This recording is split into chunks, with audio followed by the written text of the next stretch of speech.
Halo semuanya. Terima kasih teman-teman semua yang udah mau meluangkan waktu untuk datang ke acara ini. Halo semua, nama saya Cika selaku MC sekaligus moderator pada kegiatan hari ini. Pertama-tama yang terhormat Board of Advisor ISEC in UIN Jakarta, Ibu Cut Erika, dan yang terhormat para speakers kami pada hari ini ada Kak Aksa Effendi dan Kak Renaldi Satrio. Halo Kak, halo Ibu, selamat datang. Halo, selamat sore. Halo, Halo halo. Kak, Halo. kita mulai ya teman-teman semua. Di tengah pandemi COVID-19 dan penerapan pembatasan sosial ini, ISEC UIN Jakarta ingin mengajak kalian para pemuda untuk tetap produktif melakukan kegiatan seperti Impact Circle Virtual Talk ini bersama Kak Aksa Effendi selaku CEO Meja Kita dan Kak Renaldi selaku Shopee Indonesia GLT Batch 4 yang akan membahas tentang Turning Challenge into Opportunities, Millennials Preparing Life After College in a World Crisis. Baiklah, sebelum kita beralih ke acara inti, aku mau bacain susunan acara kita pada hari ini terlebih dahulu. Yang pertama ada pembukaan, yang kedua ada sambutan dari Pembina ISEC in UIN Jakarta, Ibu Cut Erika. Selanjutnya ada sambutan dari Ketua Organisasi ISEC in UIN Jakarta, yakni Kak Rizka Nafita. Nah, yang ketiga ada pemaparan materi pertama dari speakers kita yang pertama, yakni ada Kak Aksa Effendi. Yang keempat ada pemaparan materi kedua dari Kak Renaldi Satrio Nugroho. Dan yang kelima ada sesi tanya jawab. Yang keenam ada games dan challenge. Dan yang terakhir adalah pengisian satisfaction survey oleh peserta sebagai syarat untuk mendapatkan e-sertifikat. Oleh sebab itu, teman-teman harus ingat sampai akhir ya. Harus proaktif juga. Oke, sebelum kita lanjut ke acara berikutnya, Impact Circle ini tentu tidak akan berhasil tanpa dukungan dari para partners kami. Di antaranya ada community partner kami, yaitu International Studies Club, Student X CEOs Jakarta Chapter, Indonesian Youth in International Networking, 2020, Fisik Mengajar, dan Young on Top Tangerang. Juga didukung oleh media partner kita, yaitu RDK FM, DNK TV UIN Jakarta, event mahasiswa, event kampus, kampus UIN Site, dan UIN Community. Boleh kita lanjut ke acara pertama, yakni ada sambutan dari Board of Advisor ISEC in UIN Jakarta, yakni Ibu Cut Erika Ananda Fatimah. Ibu Cut ini adalah pembina ISEC in UIN Jakarta dan dosen di Fakultas Ekonomi dan Bisnis. Kepada Ibu Cut, waktu dan tempat dipersilahkan. Oke, Assalamualaikum warahmatullahi wabarakatuh. Waalaikumsalam, Ibu. Ya, apa kabar semuanya? Baik, alhamdulillah. Alhamdulillah. Oke, di sini mungkin saya diminta singkat ya untuk membuka ya. Sekali lagi saya ucapkan terima kasih untuk dua narasumber yang luar biasa hebat ya dalam program Impact Circle ISEC UIN hari ini tanggal 21 Mei 2020, yang mana kalau di kalender kita lihat hari ini adalah tanggal merah ya, di mana tanggal merah itu biasanya identik dengan waktunya rebahan. Oke, tetapi anak-anak muda ini tetap melakukan aktivitas dan kegiatan untuk berdiskusi ya tentang turning challenges into opportunities, millennial preparing life after college in world crisis. Jadi setelah selesai kuliah, and then what, gitu kan? Inti poinnya seperti itu. Mungkin kalau anak-anak milenial bilang sekarang ya.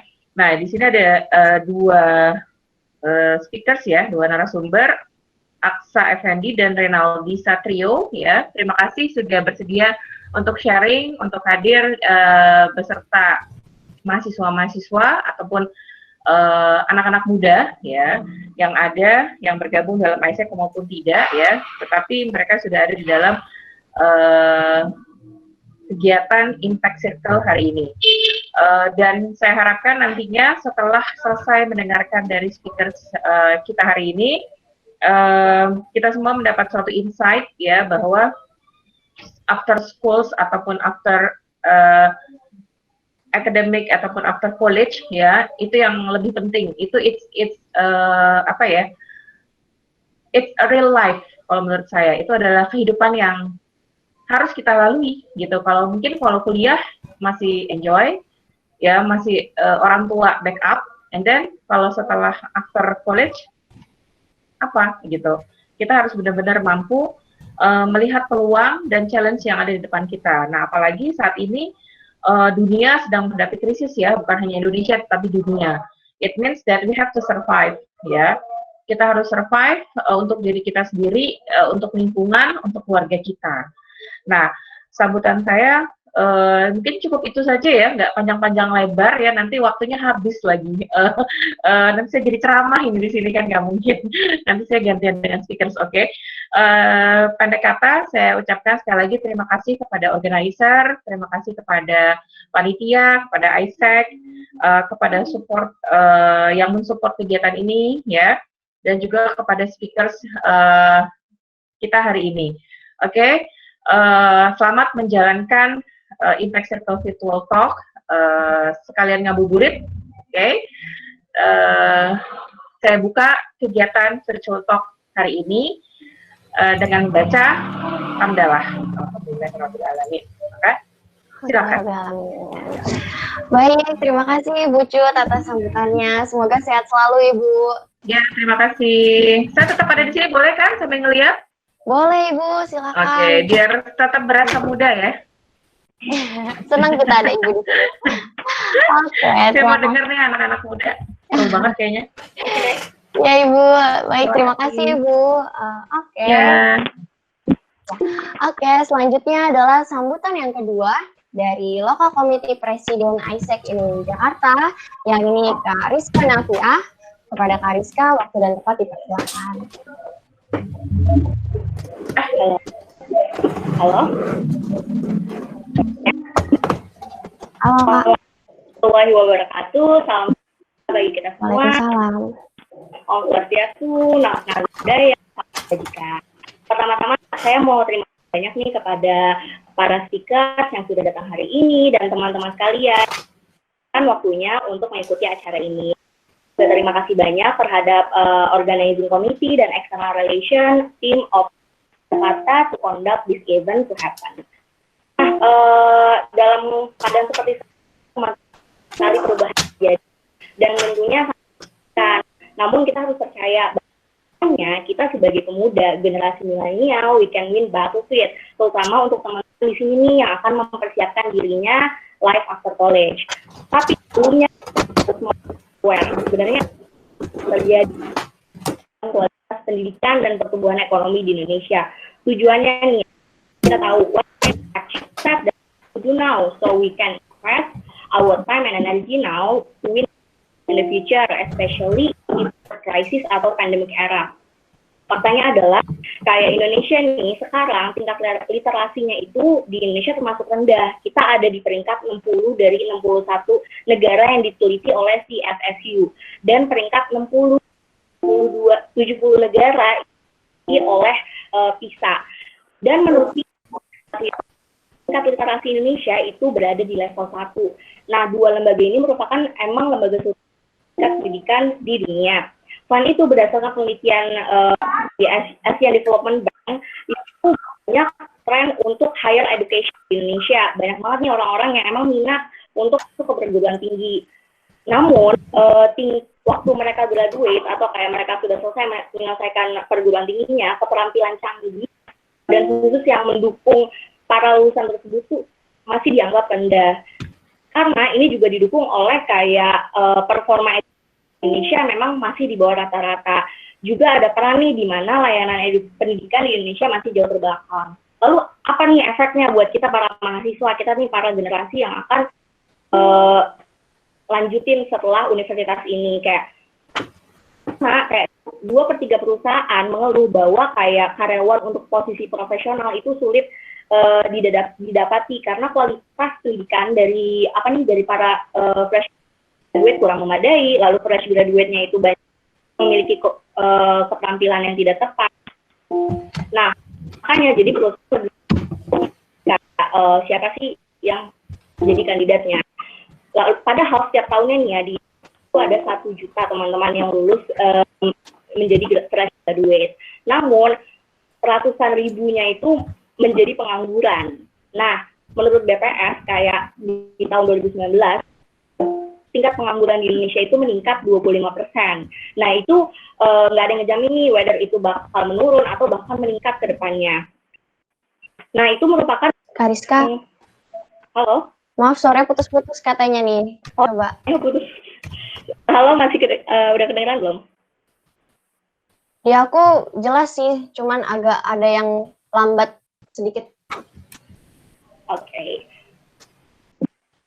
Nah, itu tuh yang tadi aku sampaikan, itu fakta ada yang udah terjadi sebelum-sebelumnya. Lalu muncullah pandemi ini, di mana kayak everything change, berubah. Contohnya, di produktif, mungkin teman-teman di kuliah, sekolah kayak gimana keadaan pendidikan sekarang, kayak banyak yang nggak efektif, lalu banyak yang nggak tersampaikan nilai-nilainya melalui pendidikan remotely ini. Nah, ini merupakan tantangan buat kita nih dengan keadaan seperti ini. Apalagi nih ya, banyak orang-orang yang di PHK. Angkanya itu udah mencapai 600.000 orang. Dan kemungkinan akan terus meningkat karena kondisi ekonomi yang semakin merosot di Indonesia. Pasti kayak banyak perusahaan yang kayak consider HR decrease supaya bisa ngebalansin antara dengan produktivitasnya. Nah, kita kan udah aware akan hal ini. Ini tuh merupakan challenge muda ke depannya. Karena effect ini tuh nggak cuma akan 1 tahun ke depan. It can be like 2 and until 5 years ahead. Itu tuh bakal karena dan ke depannya saingan kita nih para pemuda yang sekarang lagi di perkuliahan itu tuh nggak cuma fresh graduate lainnya, bahkan kayak orang-orang yang sudah experience sebelumnya, yang emang udah pernah bekerja, dan itu akan menjadi saingannya akan lebih ketat nih. Apalagi nih ya, nanti ada saingan-saingan yang memang lulusannya dari luar negeri, let's say kayak Harvard, Oxford, dan sebagainya, yang pendidikannya udah terjamin. Pasti kayak company itu akan lebih selektif lagi untuk memilih employee-nya. Nah, kalau kita udah sadar akan hal ini, jadi kita sekarang nih ya, lebih prepare untuk menggali potensi dalam diri kita yang sebagai keterampilan yang bisa mendukung kita ke depannya. Skill-skill yang emang yang akan support kita nih, kayak whether itu entrepreneurial skills, being adapt. Nah, ini adaptability ini salah satu skills yang benar-benar akan dibutuhkan ketika pandemi ini udah selesai, karena justru ini kita ditantang nih supaya kita bisa adaptasi terhadap perubahan yang terjadi. Nah, karena kedepannya kita yang menentukan nih seberapa jauh kita mau survive, kayak seberapa jauh kita mengembangkan diri kita untuk bersaing. Karena dengan meningkatkan kualitas diri kita nih sekarang instead of kayak we prepare something in the future, itu juga akan membantu nih pertumbuhan ekonomi negara ini, karena we are talking about our contribution towards the country within the quality of ourselves. Karena highly educated and skilled are needed to increase the economic growth. Nah, yang kami undang semua Asa dan Kak Renaldi bisa nge-share nih gimana caranya kita preparation di masa-masa pandemi sekarang, supaya nanti ke depannya kita bisa survive, kita bisa kayak seperti yang yang judulnya To Win the Battlefield. Dan saya harap Impact Circle ini bisa membantu teman-teman semua untuk menggali potensi teman-teman, karena saya percaya kayak teman-teman kita semua di sini mempunyai potensi yang banyak dan bisa digali lebih dalam lagi.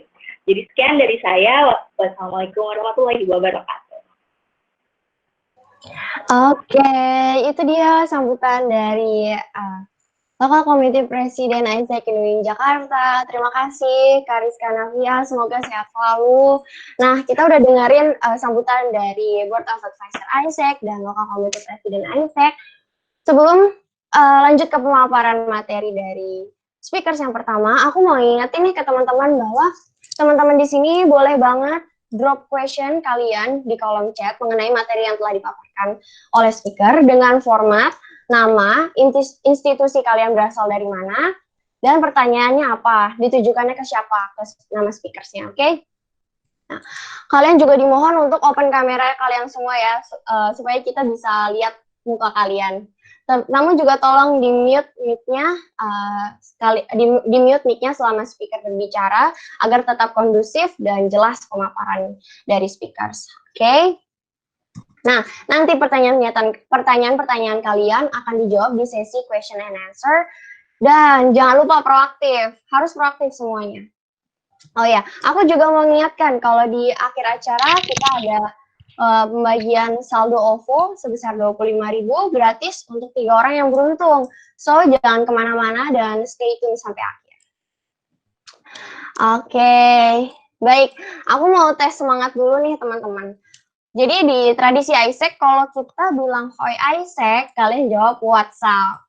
Oke, nah sekarang boleh nih dibuka mic-nya. Jadi ya, kalau aku bilang hoi Isaac, kalian semua jawab WhatsApp. Bisa? Bisa ya? Oke, aku coba semangatnya. Hoi Isaac.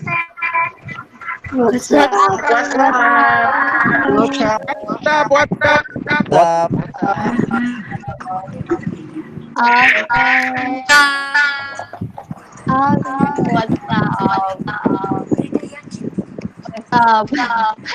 Oke, terima kasih teman-teman. Ternyata masih pada simak. Oke. Baik. Next. Oke. Terima kasih teman-teman. Boleh di-mute lagi mic-nya. Baik, sesi berikutnya adalah penyampaian materi pertama dari pembicara kita, yang ini ada Kak Aksai Effendi selaku CEO dari meja kita, yang akan membahas materi tentang Bracing for Impact, a brief guide to crash land on the peculiar world. So, without further ado, Kak Aksai Effendi, the time is yours. Halo, Halo, kelihatan ya? Bentar. Izin share screen dari tempat gue ya. Oke, Kak. Oke. Sip, kelihatan? Masih Kelihatan ya? loading. Ya, oke, bisa kelihatan. Oke, suaranya jelas? Di aku Suaranya jelas? Di aku jelas. Oke. Yap. Dari audiens jelas kira-kira? Jelas ya? Oke, thank you. Selamat sore semuanya. Di sini gue Aksai Effendi. Sebelumnya mau terima kasih banyak untuk Isaac UIN udah istilahnya udah menyiapkan acara ini ya. Sungguh luar biasa. Dari tim meja kita sendiri juga sangat berterima kasih diberikan kesempatan untuk berbicara. Jadi tepuk tangan dulu sebelumnya untuk tim Isaac UIN. Ayo dong, tepuk tangannya mungkin biar hidupin dong mic-nya biar kedengeran suara tepuk tangannya. Virtual tepuk tangan ya. Luar biasa Isaac. Juga luar biasa equally luar biasa juga audiens yang udah menyempatkan waktu untuk kita belajar bersama ya sore ini. Semoga kita semua bisa belajar dari satu sama lain. Oke, di sini gue Aksai Effendi.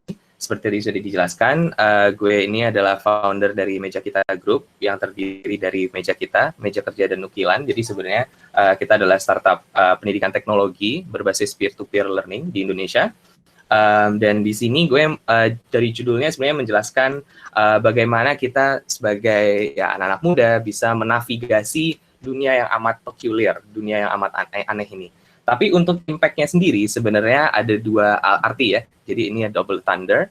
Impact sendiri adalah kita tahu rasanya kita kayak nabrak dunia yang amat aneh yang kita nggak familiar. Tapi juga impact ini gimana caranya kita juga bisa bangkit lah dari situasi ini dengan diri yang jauh lebih berkembang dan juga membawa dampak ke sekitar. Sounds good? Mulai ya. Halo. Oke, Kak. Oke. Nah, jadi karena 15 menit, jadi gue akan skim through banyak hal nih. Mulai dari, jadi kita sebenarnya ada 4 aspek di sini. Gue akan mulai mengenalkan meja kita, lalu akan menjelaskan tentang social reconstructionism, align dengan topik kita tentang SDG, tentang quality education. Lalu bagaimana menurut gue tips-tips kita untuk anak-anak muda, bagaimana biar kita tetap berkembang, biar kita tetap bisa flourish, bisa tetap menjadi lebih baik lagi, walaupun dari rumah. Dan juga cerita tentang gue sendiri, menurut gue bagaimana pendidikan itu bisa memerdekakan kita semua. Jadi mungkin sedikit tentang Meja Kita Group sendiri. Jadi meja kita grup sebenarnya ada 3, dimulai dari meja kita sendiri, yakni platform pendidikan online yang memberdayakan siswa-siswi Indonesia untuk berkolaborasi dalam pembelajaran untuk membantu pemerataan pendidikan di Indonesia. Juga ada meja kerja, yakni adalah aplikasi mobile learning untuk di perkuliahan dan di korporasi, dan juga nukilan media sendiri, yakni media massa yang dituju untuk Gen Z. Di sini kita ada newsletter, kita punya 8 podcast shows, dan di sini kita menjadi ruang kreatif dan ruang media massanya meja kita grup. Jadi meja kita sendiri sebenarnya adalah startup pertama kita ya. Jadi kita udah berdiri dari 2016. Alhamdulillah kita cukup bisa disorot di media di Indonesia, dan juga kita punya conference presence yang cukup kuat, terutama karena meja kita sendiri ini visi dan misinya terhadap pendidikan sangat real, sangat konkret. Kita mengedepankan educational cost kita terlebih dahulu sebelum semua lini bisnis kami. Kedua, kita juga bersyukur punya kesempatan disorot di luar Indonesia. Kami 2019 awal tahun kemarin, meja kita diundang menjadi pembicara di workshopnya APEC, Asia Pacific Economic Cooperation, dengan acara kolaboratif dengan Kemendak, Kemendikbud, dan juga Kemenlu di Bali. Di situ ngomongin tentang bagaimana pendidikan dan teknologi dapat membantu meningkatkan kualitas pendidikan di rural areas ya, jadi daerah-daerah. Dan kami juga terpilih oleh World Assessment Council sebagai satu dari 150 startup pendidikan teknologi paling berdampak di Asia Pasifik. Dan juga ini sih kurang lebih itu. Oh ya, dan juga November 2019 bersyukur kami diundang juga untuk bertemu dengan Mas Menteri Nadiem Makarim sebagai salah satu dari 37 startup pendidikan yang terpilih di Indonesia untuk menyampaikan aspirasi terhadap program-program pendidikan di administrasi Kemendikbud yang baru. Nah, dan ini mungkin sedikit dari gue sendiri. Jadi sekarang gue kuliah di University of Washington, jurusan ekonomi di College of Arts and Sciences. SMA gue dulu di Anglo Chinese School Independent, itu sekolah SMA di Singapura, SMA nomor 1 Singapura.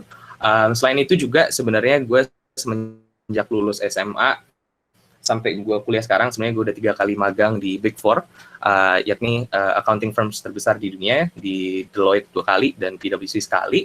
Dan sebenarnya kemarin gue undergrad keterima di 5 kuliah, tapi akhirnya milih ke Washington. Harapannya bisa mulai semester baru lagi nanti September ini, insya Allah gitu.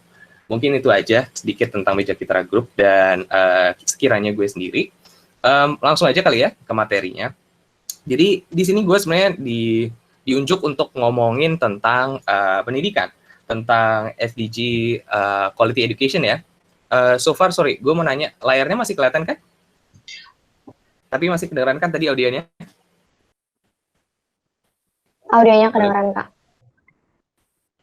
Oke. Baik, yaudah, paling itu, jadi itu sedikit tentang meja kita dan gue sendiri, nanti kita bisa ngomong lagi. Sekarang kita langsung ke materinya aja kali ya, langsung ke materinya sendiri. Jadi sebenarnya di sini gue juga diunjuk untuk ngomongin tentang SDG, tentang quality education. Nah, sebenarnya kalau misalkan bisa dilihat ya, benang merah dari semua hal yang gue lakuin itu semuanya kembali lagi ke pendidikan gitu. Gue sendiri sebenarnya sangat-sangat passionate ya di bidang pendidikan dan benar-benar benar-benar di teori-teori pendidikan tersebut. Jadi satu filosofi pendidikan yang sebenarnya di Meja Citra Group kita anut ini adalah social reconstructionism. Apakah reconstructionism itu? Sebenarnya kalau misalkan paradigma filosofis pendidikan ya, itu tuh ada 4. Ada essentialism, progressivism, dan tapi kalau untuk kita sendiri, kalau di Meja Citra Group, kita sangat percaya dengan reconstructionism. Reconstructionism ini sebenarnya adalah filosofi pendidikan yang percaya bahwa pendidikan itu adalah a transformative force untuk mendukung dan mendorong societal reform. Jadi pendidikan itu adalah senjata lah istilahnya, ada senjata untuk menggerakkan masyarakat dan memerdekakan orang-orangnya. Nah, jadi kalau misalkan gue sendiri bilang kenapa gue sangat mengedepankan pendidikan? Karena essentially kalau di social reconstructionism ini percaya bahwa pendidikan sendiri adalah basis dari semua pilar-pilar masyarakat, semua pilar-pilar sosiologi suatu masyarakat. Kalau misalkan gue sebenarnya pernah nulis suatu open letter untuk Mas Menteri Nadiem Makarim yang ada di LinkedIn dan Medium gue, ngomongin kalau istilahnya tuh pendidikan tuh kayak lo bisa ngelihat gini lah, kenapa kok pendidikan berdampak ke aspek-aspek sosial lain gitu ya. Misalkan seumur hidup nih, lo misalkan cuman tahu caranya goreng Indomie gitu ya, masak Indomie gitu. Terus tiba-tiba suatu hari lo disuruh masak suatu masakan, terus yang level kompleksitasnya tuh level-levelnya Chef Arnold gitu. Jadi ini kan ya jelas lo nggak bisa kan, lo nggak bisa dengan skill yang lo tahu dengan cuman ngerebus, cuman ngaduk-ngaduk bumbu. Tiba-tiba lo disuruh ada orang nih ngasih challenge ke lo, coba bisa nggak lo masak kayak krim brulee-nya Chef Arnold? Jelas nggak bisa kan, gitu. Nah pendidikan tuh sama, istilahnya kayak lo tuh misalkan kalau pendidikan kita tuh stuck di level-level yang segitu-gitu aja, di mana dunia terus berkembang, problem-problem tambah kompleks, ya udah istilahnya kita solusi yang kita keluarin ya segitu-gitu doang gitu. Ya kita bisa lihat dengan dengan pandemi ini, istilahnya ya kita bisa lihat kalau ya negara-negara yang pendidikan lebih maju, mereka menanganinya lebih baik karena mereka juga pastinya adaptive kan, dan mereka lebih agile untuk menangani solusi isu ini gitu. Disinilah ada Paulo Freire, dia adalah kayak dedinya social reconstructionism ya. Nah, tapi kan gue ngomong-ngomong doang nih ya, ngomong-ngomong baik nih, nggak ada bukti. Ada buktinya justru. Sebelum gue menjabarkan data yang akan gue kasih tahu di sini, sebenarnya gue akan bilang kalau obviously gue sangat aware bagaimana besarnya Indonesia sebagai negara kepulauan ya, dengan 17.508 pulau, secara logistik dan segalanya itu tentu luar biasa sulit. Tapi data is data, di mana social constructionism itu bisa dirangkum sebenarnya oleh satu kalimat ini, bahwasanya education shapes sociology. Gitu, segala pilar sosiologi suatu masyarakat itu sebenarnya dibentuk oleh pendidikan. Karena pendidikan sendiri ini adalah agen transmisi aspek-aspek sosial di masyarakat. Jadi kita bisa lihat sendiri ya. Gue sebenarnya bahkan kemarin nggak bother untuk PISA 2020 karena sebenarnya kita juga nggak naik banget nih rankingnya terhadap PISA. Jadi PISA sendiri kalau misalkan belum ada yang tahu adalah PISA adalah Programs for International Students Assessment. Dia adalah tes yang diselenggarakan oleh OECD untuk mengukur kualitas pendidikan di negara-negara. Memang sistemnya ini tidak sempurna, tapi ini sistem terbaik yang setidaknya gue rasa kita miliki sekarang untuk membenchmark pendidikan. Dan di sini tentunya Indonesia itu nomor 2 di paling bawah rankingnya untuk segala domain, baik matematika, literasi, dan juga sains gitu ya. Nah, kita bisa lihat sendiri, kalau misalkan kita ngikutin tren yang tadi, ini kalau misalkan pendidikan membentuk pilar-pilar sosiologis masyarakat, tentunya seharusnya kualitas pendidikan di Indonesia ngikut dong sama kualitas-kualitas indeks-indeks masyarakat lainnya, seperti Human Development Index, dan segalanya. Dan kita bisa lihat bahwasannya, ya memang benar. Kita lihat, tadi pendidikan yang paling atas biasanya negara-negara di Asia seperti Singapura, Taiwan, dan Jepang, dan di bawah tentunya ada Indonesia. Safety Index di 2017. Kita juga punya Pollution Index, dan kita lihat sekali lagi Indonesia ada di bawah. Lalu Healthcare Index by Country 2017, again Indonesia ada di bawah. Juga untuk Human Development Index, ini adalah salah satu indeks ekonomi yang paling sering digunakan untuk sehari-hari biasanya. Itu adalah indeks kualitas pendidikan, kesehatan, dan juga untuk kualitas pendidikan, again Indonesia ada di paling bawah. Terakhir juga ada Environmental Performance Index, jadi konservasi alam, again Indonesia ada di paling bawah. Jadi bisa dilihat ada tren sepertinya ya, tren kualitas pendidikan di suatu negara dengan kualitas-kualitas sosiologis lainnya, masyarakat lainnya. Nah, kalau misalnya gue sendiri mengetahui kan pandemi ini benar-benar melanda dunia ya, seakan-akan tanpa warning lah istilahnya. Di saat yang bersamaan, tentunya dengan pandemi ini sebenarnya yang paling tanda kutip menyeramkan adalah dunia itu perusahaan-perusahaan, korporasi, perkuliahan, dan segalanya itu makin kesini makin tambah efisien. Mereka mencoba membuat sistem-sistem mereka tambah efisien. Berarti kalau misalkan kita sudah menuju sesuatu yang lebih efisien, tentunya banyak keterlibatan mesin dan teknologi. Nah, tapi obviously itu akan menjadi sesuatu yang menakutkan banyak orang ya. Wah, bagaimana nih kalau misalkan mesin-mesin, orang-orang yang jauh lebih kompeten itu akan displace gue, gitu kan, dengan skill yang gue punya gitu. Nah, justru kalau sebenarnya kalau misalkan teknologi sendiri itu bukan menghilangkan atau menghapus pekerjaan, tapi sebenarnya mesin itu mendorong supaya hierarki pekerjaan itu maju ke eselon yang lebih tinggi. Dan akhirnya gue bilang kalau misalnya if we were to embrace an evolving future, we have to thus evolve ourselves, gitu kan. Kita harus berkembang dengan masa depan. Dan sebenarnya salah satu aspek dari prestasi gue yang disuruh adalah terus bagaimana Kak kira-kira kalau misalnya saya di rumah terus nih gitu kan, apa yang bisa saya lakukan untuk terus berkembang. Dan ini mungkin mempraktekkan apa yang gue juga lakukan selama hampir 3 bulan gue WFH karena gue juga masih magang sekarang. Bahwasanya pertama gue bilang we must seize novel learning experiences. Artinya apa? Artinya adalah kita tuh harus menggarap kesempatan-kesempatan belajar yang dulunya kita biasanya mungkin selalu bilang nanti aja lah, nggak usah lah gitu kan. Dengan waktu ada di rumah, gue yakin sebenarnya walaupun kadang itu berat ya, tentunya kita punya lebih banyak waktu luang sebenarnya untuk bisa digunakan untuk mempelajari hal-hal yang biasanya nggak jadi rutin kita. Misalkan contoh, akhirnya gue sekarang lagi enroll belajar data science online gitu kan, di Coursera yang sekarang lagi banyak banget yang gratis. Itu juga kita harus bisa seize gitu. Dan hal-hal lain di mana kayak kadang-kadang kan kalau kita nggak di sekolah itu kan di kuliah itu rasanya kayak haus banget belajar gitu. Nah kita harus mengutilize lah energi tersebut untuk mempelajari hal-hal yang biasanya kita nggak pelajari. Kedua, tentunya dengan gara-gara WFH ini rasanya kayaknya kita tuh dipaksa untuk selalu produktif setiap jam ya. Dan ini sebenarnya cukup menyedihkan. Di mana rasa baik kita tuh we practice mindfulness. Di mana selama WFH ini ya produktivitas itu nggak seksi man menurut gue. Menurut gue yang seksi adalah bagaimana kita bisa menyeimbangkan perkembangan kita sendiri tapi juga memberikan waktu cukup istirahat untuk kita tetap menjadi manusia gitu loh. Ketiga, obviously yang paling penting ini gue bilang adalah we must establish more meaningful connections, purposes, and actions. Berarti adalah dengan kita banyak waktu untuk reflect diri, mencerminkan diri, kita juga punya waktu untuk istilahnya kita bisa recalculate and re-establish the kind of connections that we make dengan people gitu. Bagaimana kita melihat hubungan dengan teman, dengan keluarga, dan juga bagaimana kita bisa melihat masa depan gitu loh. Di rumah sendiri nih kita ngelihatnya rutin terus, kita ngelihat tembok-tembok sama, kita ngelihat meja-meja yang sama. Tentunya kita jadi punya ruang sebenarnya untuk berpikir hal-hal yang lebih introspektif, hal-hal yang lebih insightful dan profound untuk masa depan kita. Terakhir sebenarnya tinggal satu slide doang. Tentang ya ini gue bilang kalau education itu liberates us all. Gue menyelesaikan semua presentasi gue dengan quote ini dengan almarhum Bapak Yusuf Habibie. Bahwasannya ya kalau bisa dilihat sendiri sebenarnya gue berharap mungkin ini bisa disampaikan melalui presentasi gue bahwasannya pendidikan itu seberartinya itu buat gue gitu. Dan menurut gue itu sebaiknya suatu mindset yang emang diadopsi oleh banyak orang karena ya betul kalau misalnya dibilang nih sarjana lo nih gitu nggak berarti kan bisa mengunlock suatu kehidupan yang lo mau, istilahnya nggak A sama dengan A gitu kan, X sama dengan X, tapi pendidikan itu menurut gue adalah senjata untuk memerdekakan manusia gitu loh.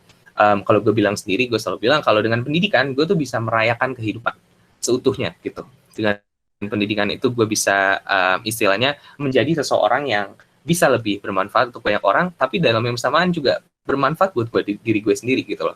Sangat disayangkan tentunya kalau misalkan suatu kehidupan yang amat gara-gara pandemi ini ya kita bisa melihat bahwa life seems so futile gitu, life seems so fleeting lah istilahnya, bisa temporary sangat gitu. Dan dengan kehidupan yang kita tahu emang nggak selamanya ya sebaiknya kita mengembangkan diri gitu kan, nggak cuman gara-gara pandemi, nggak cuman gara-gara mesin, nggak cuman gara-gara kita nanti mungkin di-displace oleh Terminator gitu kan, tapi juga karena pendidikan sendiri dan kehidupan sendiri gue rasa adalah proses manusia untuk memerdekakan diri sendiri. Dan menurut gue pendidikan itu adalah senjatanya. Karena itu gue selalu bilang gue nggak pernah main-main masalah pendidikan. Terima kasih banyak sebelumnya Isaac Wayne Jakarta dan para audiens. Oke, thank you so much Kak Aksa atas pemaparan materinya, benar-benar cool banget gitu ya. Nah, edukasi itu membebaskan kita semua, itu benar-benar aku setuju banget sih, karena memang edukasi itu penting guys, penting banget. Tanpa edukasi itu salah satu fondasi kita untuk untuk create our future lah istilahnya kayak gitu. Terus oke, kira-kira masih ada beberapa menit lagi. Aku mau ngingetin ya teman-teman, jangan lupa ya untuk drop question kalian kalau kalian ingin menanyakan sesuatu kepada speakers, boleh di kolom chat. Terus juga ini, aku pengen tanya sedikit nih ke Kak Aksa. Kak Aksa ini kan masih muda ya, terus juga udah ada kepikiran buat ngebangun startup ini tuh keren banget. Dan gak main-main lagi ngebangunnya startup pendidikan. Sebenarnya kenapa sih awalnya, kenapa milih dunia pendidikan? Padahal tadi Kak Aksa nyebutin kalau Kak Aksa kuliah bisnis ya Kak? Ekonomi. Ekonomi, oke. Mhm. Oke. Dia apa sih awalnya bisa kakak bisa giat banget untuk menggempur di dunia pendidikan ini sampai bangun startup? Boleh kak silakan sharing sedikit. Kalau cerita singkatnya adalah gue itu kan merantau ke Singapura di umur 15 tahun ya. Dimana di umur 15 tahun itu di saat gue sebenarnya lagi ya masih anak kecil banget gitu. Tiba-tiba diceburin ke negara yang istilahnya lo kalau nggak kesakitan belajar berarti belajarnya kurang gitu kan. Istilahnya itu sangat-sangat Singapura itu kalau misalnya kita dari luar negara ya, kita melihatnya wah Singapura itu biasanya wah negara yang amat maju, pendidikannya amat ini. Tapi menurut gue sendiri saat gue ternyata masuk ke Singapura, semua asumsi-asumsi gue tuh kayak dipatahkan gitu. Dimana ya memang sekompetitif itu dan seberat itu, tapi menurut gue kayak Singapura tuh kayak surga Firdausnya pendidikan gitu.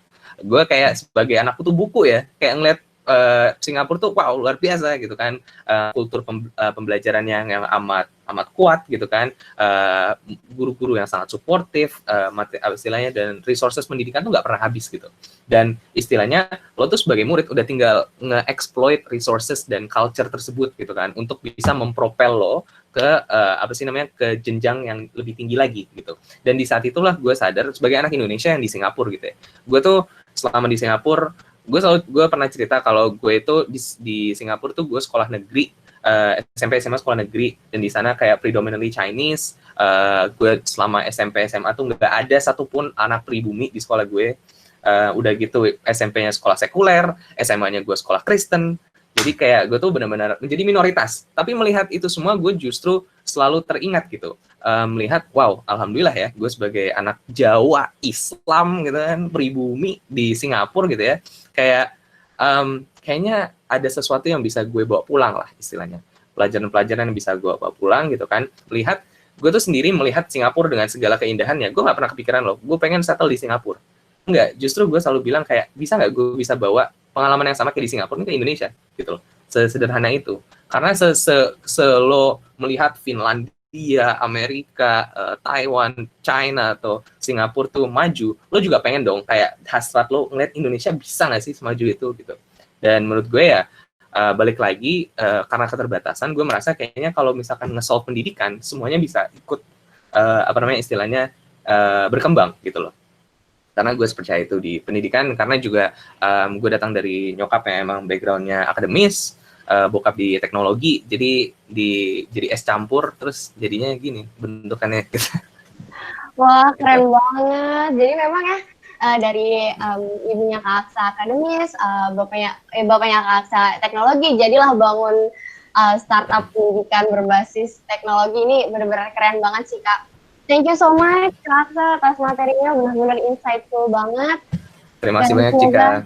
Ya, semoga bermanfaat buat teman-teman kita semua. Oh ya, aku mau ingetin nih teman-teman, kalau kalian di sini masih ada yang sekolah atau punya relasi yang masih sekolah, boleh banget tuh dicek websitenya mejakita.com. Di sana kalian bisa berbagi catatan ya Kak saya, bisa belajar bareng dengan pelajar seluruh Indonesia. Itu emang keren banget sih. Oke, thank you so much Kak. Terima kasih. Makasih. Oke, aku mau ngingetin lagi nih ke teman-teman, kalau misalkan kalian ada pertanyaan, boleh tulis di kolom chat ya. Langsung aja ditujukan pertanyaannya apa, ditujukan ke siapa. Oke, dan tulis nama kalian. Oke. Dan oke, selanjutnya next kita ada pembicara kita yang kedua. Boleh next. Pembicara kita kedua ini ada Kak Renaldi Satrio Nugroho. Halo. Halo Kak Rey. Ini Screen-nya kelihatan nggak ya, teman-teman? ini kelihatan kah? Oh ya, oke. Ini dia, teman-teman. Ini dia Kak Renaldi Satrio Nugroho. Teman-teman, Kak Rey ini lulusan ITB loh. Kak Rey ini juga terpilih salah satu dari 5 orang yang terpilih di Global Leaders Program Shopee Indonesia dari 10.000 kompetitor. Wah, keren banget nggak sih? Oke, langsung aja teman-teman kita saksikan, kita simak pemaparan materi dari Kak Rey. Yang akan disampaikan materinya adalah Let's Survive Together, Committing to Run and Adapt. So, without further ado, Kak Rey, time is yours. Alright. Halo teman-teman, nama gue Renaldi Satria Nugroho, biasa dipanggil Ray. Gue sekarang kerja di Shopee, bagian dari Global Leadership Program, Batch 4. Jadi gue angkatan keempat Shopee, jadi ini baru angkatan keempat, karena Shopee juga sendiri baru berdiri beberapa tahun yang lalu ya. Bahkan saya awal kuliah itu Shopee belum ada teman-teman, jadi memang Shopee adalah sebuah pendapatan baru di e-commerce, tapi alhamdulillah awal tahun ini di survei terakhir itu Shopee secara pengguna bulanan itu sudah nomor 1 di Southeast Asia. Di Indonesia juga udah. Oke, itu intro dikit aja tentang Shopee. Tapi sekarang yang gue mau bahas adalah gimana kita bisa survive bersama di tengah COVID-19 ini. Dan pertanyaan gue pertama adalah, teman-teman di sini siap nggak untuk berkomitmen, untuk lari dan beradaptasi di tengah COVID-19 ini? Ini sebetulnya commit, run, and adapt, itu sebetulnya adalah value dari Shopee sendiri. Jadi kita punya 5 value, dan 3 ini pengen gue highlight untuk jadi presentasi ini, karena ini menurut gue sangat penting di tengah situasi yang nggak menentu ini. Oke, ini berikutnya saya akan cerita dulu nih ya.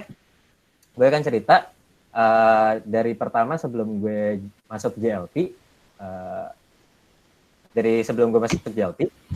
Kenapa? Karena gue ngerasa ini kan gue ngomong sama students nih di sini ya, sama teman-teman yang masih kuliah mungkin ya. Gue pengen cerita gimana sih dulu waktu gue kuliah sampai sekarang akhirnya bisa menjadi salah satu bagian dari Global Leadership Program di Shopee. Nah,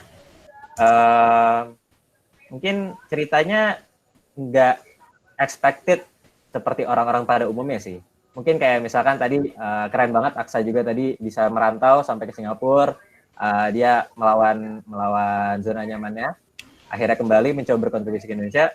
Kalau saya mungkin agak humble beginning ya, saya SMA di Indonesia, yaitu dulu SMA di SMA 8, doing pretty well in academic organizations as well as a bit of sports ya. Jadi dulu itu saya ikut OSN juga, saya jadi ketua study club di SMA 8, itu semacam organisasi yang mempersiapkan anak-anak untuk ikut OSN. Saya juga cukup aktif di olahraga. Dulu saya sempat juara 2 di Jiu-Jitsu nasional. Jadi saya juga ya nggak cuma belajar aja, tapi sport juga saya cukup menekuni. Dan di organisasi waktu saya kuliah, saya itu juga cukup aktif berbagi, terutama di learning and development. Kalau saya mirip kayak Isaac, tapi dulu saya organisasinya beda. Dulu saya di orientasi kampus di Keluarga Mahasiswa ITB, dan dulu di MTI ITB sendiri itu himpunan mahasiswa jurusan saya. Itu saya juga aktif berbagi sebagai Head of Scholar Studies. Di situ saya bikin ekosistem bagaimana teman-teman yang ada di jurusan saya itu bisa saling berbagi pengetahuan. Jadi mungkin mirip kayak Aksa juga sih, saya ada peer-to-peer juga, tapi skalanya lebih kecil, nggak bikin startup waktu itu, kayak gitu. Dulu juga saya olahraga di kuliah, sempat sepedaan dari Bandung sampai Lembang. Ya itu tanjakan segitu tinggi ya, saya jabatin buat saya naik sepeda. Pernah naik ke Tebing Keraton juga buat teman-teman yang tahu Tebing Keraton dari Bandung. Ya, kurang lebih kayak gitu background-nya waktu kuliah. Tapi itu semua sebenarnya nggak semulus itu teman-teman. Kenapa?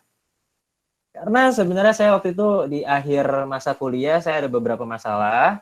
Dan akhirnya saya itu lulusnya nggak tepat waktu teman-teman. Tepat waktu di sini saya asumsi kebanyakan kampus di Indonesia lulus tepat waktu itu 4 tahun ya. Mungkin untuk beberapa jurusan dia 3,5 tahun ya. Tapi saya pada saat itu saya lulus itu 5 tahun teman-teman. Dan faktanya adik saya perempuan itu lulusnya lebih cepat daripada saya, beberapa bulan lebih cepat daripada saya. Jadi saya dibalap teman-teman pada saat itu.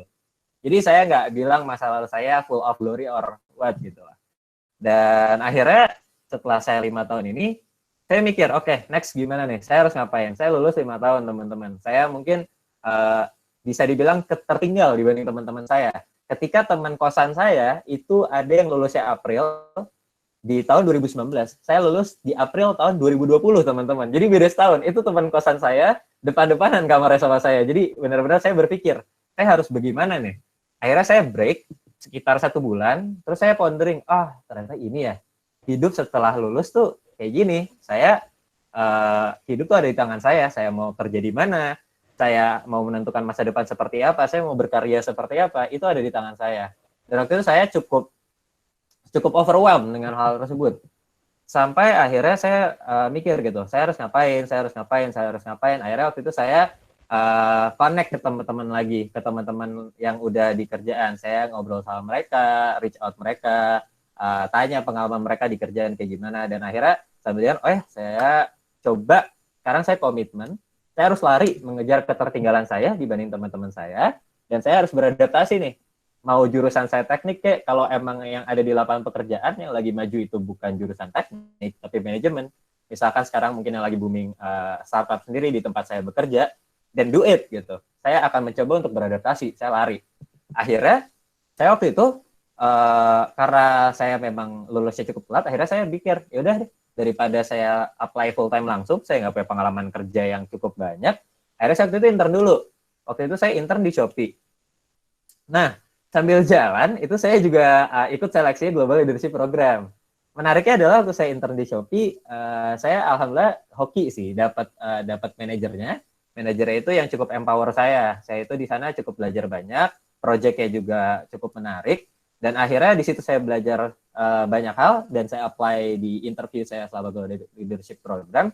Dan akhirnya walaupun waktu itu saya itu intern, alhamdulillah sekarang saya menjadi bagian dari Global Leadership Program. Itu manajemen trainee di Shopee kayak gitu. Nah, hubungannya apa nih sama topik hari ini?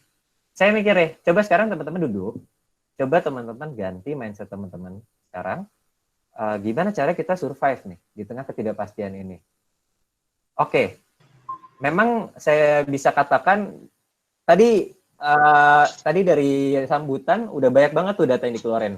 Ada berapa ratusan ribu orang di PHK, dan kita juga faktanya itu aja kita udah salah satu yang paling bawah di segala ranking gitu, di ekonomi, di pendidikan.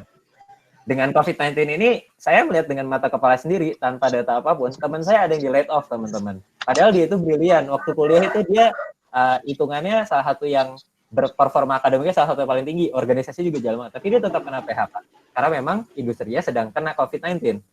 Terus berikutnya, untuk beberapa teman-teman saya sendiri, itu ada yang memang perantau dan emergency fund mereka, uang mereka itu semakin menipis karena mereka tidak dapat pekerjaan kayak gitu. Bahkan teman-teman saya yang junior saya di kampus itu sulit sekali mendapatkan internship. Padahal dulu itu kampus saya cukup mudah gitu mendapatkan internship. Makanya memang nggak gampang. Tapi begitu saya reflect ke pengalaman pribadi saya, ketika saya coba belajar, sebenarnya kalau teman-teman di sini mungkin semuanya mikir gitu, oh saya harus beradaptasi, enggak. Menurut saya teman-teman take time dulu. Kalau memang teman-teman ada loss, entah secara mental, entah secara harta atau fisik, mungkin teman-teman sempat kena sakit juga, istirahat dulu aja nggak apa-apa. It's okay to take time, it's okay to take a break, to recover. Tapi yang penting teman-teman ingat nih, teman-teman habis itu harus berkomitmen untuk belajar. Setelah itu lari dan beradaptasi. Kenapa? Karena situasi sekarang udah beda banget, teman-teman. Kalau teman-teman dulu itu, misalkan sekarang teman-teman jurusannya manajemen, mungkin posisi manajemen sekarang lagi nggak banyak yang buka. Mungkin yang lebih banyak buka adalah posisi-posisi data analis dan belajar data. Atau sebaliknya, kalau misalkan teman-teman bahkan tidak menemukan lapangan pekerjaan sama sekali. Nah, kalau nggak ketemu sama sekali, mau hidup dari mana? Teman-teman bisa memulai bisnis. Yang penting teman-teman tuh komitmen dulu, mau belajar, mau adaptasi, gimana caranya supaya bisa tetap survive setelah teman-teman lulus. Kayak gitu poin saya. Ya, 08. Nah, untuk skill sendiri, apa yang bisa teman-teman pelajari?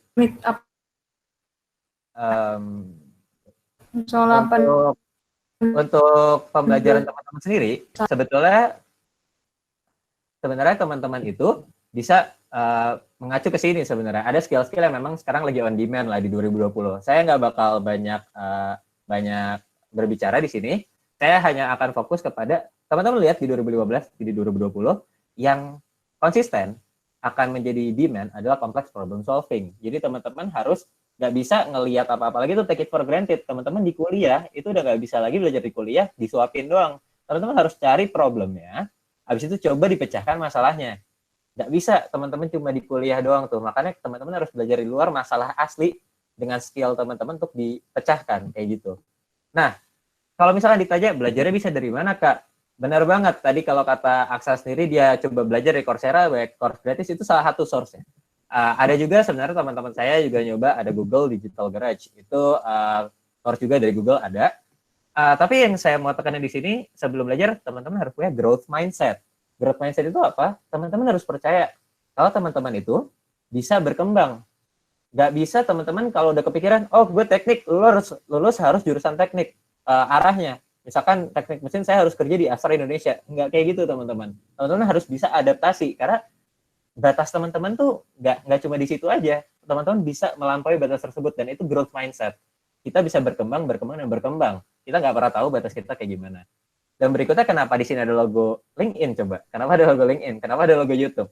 Karena sebetulnya kita itu lebih baik belajar bukan dari course-course sebenarnya. Bagi saya pribadi ya, teman-teman bisa belajar di komunitas. Coba kalian reach gitu, orang-orang yang kalian suka, kalian kagumi gitu. Kalian bisa ajak ngobrol. Tipsnya apa sih untuk membuat startup di usia muda gitu? Atau tipsnya apa sih supaya bisa keterima di manajemen training? Itu kalian bisa reach orang-orang di LinkedIn, teman-teman. Kalau teman-teman berani dan bisa sopan mintanya. Di YouTube sendiri juga banyak sekali tutorial-tutorial yang teman-teman bisa pelajari untuk hal-hal yang sederhana. Dan ini logonya mungkin teman-teman belum banyak yang kenal. Ini Blinkist namanya, yang hijau ini. Nah, Blinkist ini, bentar ya.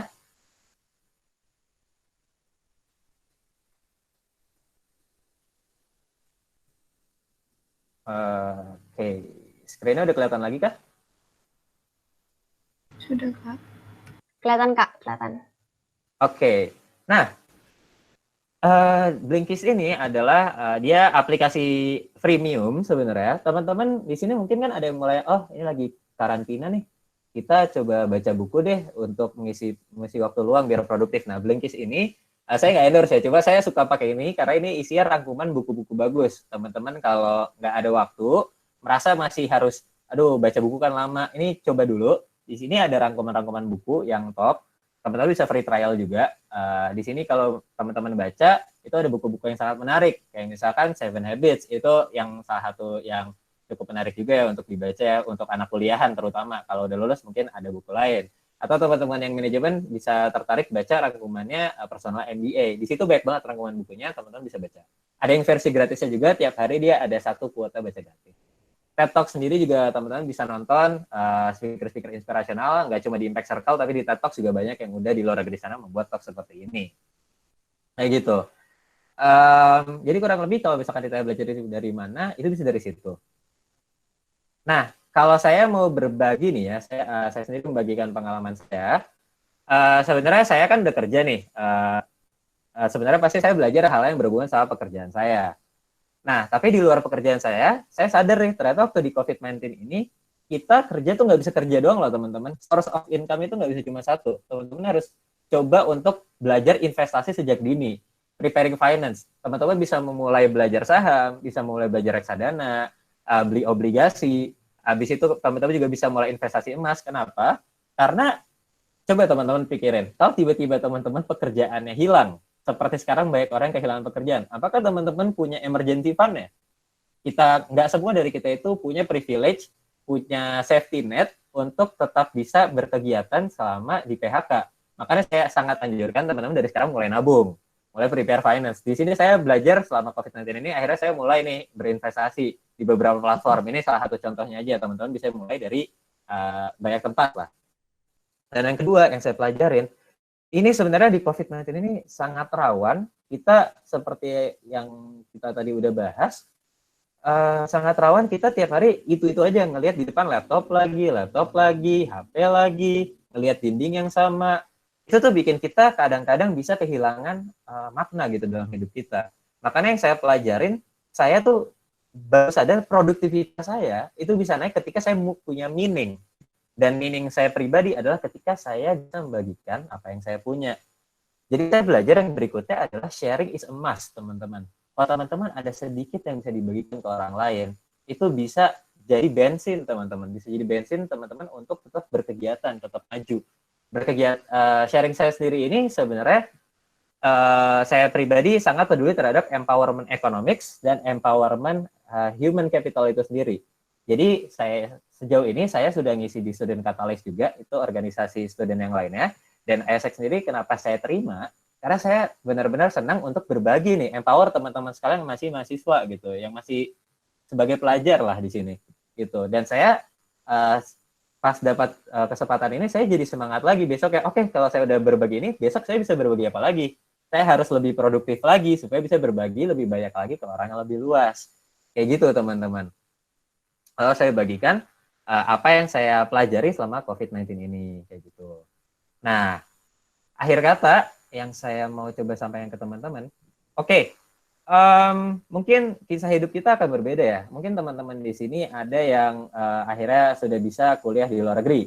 Ada yang memang bisa dapat kuliahnya di tempat yang bonafit gitu. Atau bisa juga teman-teman dapat kuliah di tempat yang sebenarnya teman-teman dia sudah ekspektasi. Gak apa-apa. Perjalanan hidup kita itu berbeda teman-teman. Saya sadar dari sekian jutaan manusia di Indonesia, hidup kita nggak akan sama. Tapi yang penting gini, saya yakin teman-teman bisa, you got this. Why? Karena kalau teman-teman udah berkomitmen, teman-teman mau terus belajar, mau berlari, mengejar ketertinggalan, mau beradaptasi di tengah COVID-19 ini. Saya yakin teman-teman bisa untuk survive ke depannya. Kalau nggak ada lapangan pekerjaan, ya buat. Simpel kan? Kalau nggak ada, ya kita yang buat bisnis ya. Teman saya ada yang tiba-tiba jadi jualan kue loh. Dan benar-benar jalan bisnis kuenya. Ada yang jadi jualan hijab juga. Ada yang tadinya dari industri konvensional, karena dia kehilangan pekerjaan, akhirnya dia berangkat ke industri yang tidak konvensional. Akhirnya dia masuk ke tempat yang masih survive di tengah COVID-19 ini. Ya gitu. Jadi selama teman-teman mau komitmen untuk belajar, berlari, dan beradaptasi, saya yakin teman-teman bisa survive. Kurang lebih kayak gitu sih kalau dari saya. Thank you. Oke, thank you so much, Kak Ray. Boleh tepuk tangannya, tepuk tangan virtual ya. Oke, itu tadi yang aku catat sih dari Kak Ray ini benar-benar memang yang krusial banget untuk kita dapetin, yang harus kita miliki untuk kedepannya, untuk menghadapi kehidupan setelah kuliah, yaitu kita harus punya growth mindset, belajar dari komunitas. Kayak tadi contohnya Kak Ray ini punya pengalaman organisasi banyak banget ya teman-teman, dan itu patut dicontoh. Karena emang organisasi itu emang benar-benar salah satu wadah atau platform yang benar-benar bisa bikin kita untuk berkembang, untuk terus maju kayak gitu. Terus juga yang terakhir tadi ada jangan melimitasi opsi karir kalian. Karena kita tahu Kak Ray ini sarjana teknik tapi dia bisa berani terjun di e-commerce, terus juga walaupun misalnya kalian jurusan apa dan walaupun nanti pekerjaan kalian akan berbeda dari jurusan kalian, jangan dilimitasi ya, harus prepare terus, harus berjuang terus gitu. Oke. Terus juga tadi yang aku catat juga ada kita harus preparing finance, punya emergency finance. Kalau misalnya kita harus terpaksa harus menghadapi kayak pandemi COVID-19 ini, kayak banyak yang di PHK, banyak yang kejadian-kejadian yang di luar dugaan kita, jadi harus punya emergency finance. Maka dari itu kita harus coba investasi, coba nabung sedini mungkin. Kayak tadi platform-platformnya yang udah dicontohin sama Kak Ray itu ada banyak banget, bisa dicoba ya Kak Ray ya. Thank you so much Kak Ray atas materinya. Teman-teman di sini kalau ada yang punya pertanyaan untuk Kak Ray, boleh langsung ditulis pertanyaannya di kolom chat. Ya, oke. Nah, oke. Sebelum kita masuk ke sesi tanya jawab nih, sambil kita tunggu teman-teman yang punya pertanyaan dari untuk Kak Ray tadi sebelumnya, boleh lagi diketik mungkin ya, boleh ditulis aja pertanyaannya. Nah, aku mau tes semangat lagi nih ke teman-teman. Aku penasaran dari 229 orang yang ada di meeting room ini, apakah masih menyimak? Jadi kalau aku bilang hoi Isaac, kalian jawab WhatsApp ya. Boleh dibuka mic-nya? Oke, bisa dipahami? Aku coba tes semangatnya ya. Hoi Isaac.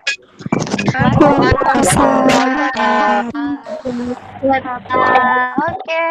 Ini senang banget teman-teman, ternyata masih rame di sini, masih menyimak ya, benar-benar terharuan. Aku senang banget di sini. Banyak yang antusias. Oke. Nah, Oke, sekarang kita masuk ke sesi tanya jawab, question and answer. Terima kasih sekali lagi kepada kedua pemateri kita yang udah menyampaikan materi yang luar biasa, keren banget. Dan banyak teman-teman yang udah nulis pertanyaannya nih. Oke, terima kasih. Sebelumnya aku mau terima kasih juga kepada teman-teman yang udah nulis pertanyaannya. I really appreciate it karena berarti kalian nyimak gitu. Oke, aku mau pilih pertanyaan pertama. Tadi dari Fani. Dari Fani, ada orangnya, Fani Poltekkes Jakarta. Izin bertanya ke Kak Aksa. Menurut kakak, gimana nih Kak sistem pendidikan di Indonesia yang pada saat karantina seperti ini? Apakah efisien? Dan juga kalau nggak efisien, menurut kakak harusnya gimana? Makasih. Boleh Kak Aksa sekalian dijawab. Terima kasih pertanyaannya. Jadi ya singkat cerita sih jawabannya enggak ya. Jadi nggak ada sistem pendidikan di dunia ini yang siap menghadapi sesuatu seperti ini gitu loh. Dengan apa istilahnya, ada negara yang bisa istilahnya beradaptasi gitu ya, karena mereka juga infrastrukturnya juga lebih memadai, tapi pada akhirnya ya dengan home based learning atau remote learning itu nggak ada sepenuhnya ada yang efisien gitu, apalagi Indonesia sih gitu. Oke, terima kasih Kak Aksa atas jawabannya. Oke, lanjut ya. Mungkin kayaknya karena keterbatasan waktu kita nggak akan bisa jawab semua pertanyaan. Aku akan ambil beberapa pertanyaan aja. Nah, ini tadi ada yang menarik nih. Dari Felicia, ingin bertanya ke Kak Aksa. Mungkin banyak dari kita yang ketika lulus mau membangun bisnis atau usaha. Susah nggak sih Kak buat startup gitu? Apa tantangan terbesar dalam membuat startup? Atau ada tipsnya gitu nggak? Terima kasih. Ya, sorry siapa namanya tadi namanya? Felicia. Oke, terima kasih pertanyaan Felicia. Tentunya nggak selalu manis. Jadi apalagi kalau sebenarnya kita nggak usah ngomongin startup lah ya, kita ngomongin gerakan aja sebenarnya, gerakan gitu ya. Itu tuh tentunya banyak sekali proses dan kesulitan yang terlibat dalam melakukan itu gitu, untuk memulai sesuatu. Nah, sebenarnya pada dasarnya itu gue selalu percaya bahwasannya kita tuh bisa menjadi seorang pemimpin dan juga bisa seorang pengikut gitu. Dan nggak ada salahnya sebenarnya menjadi antara kedua tersebut gitu.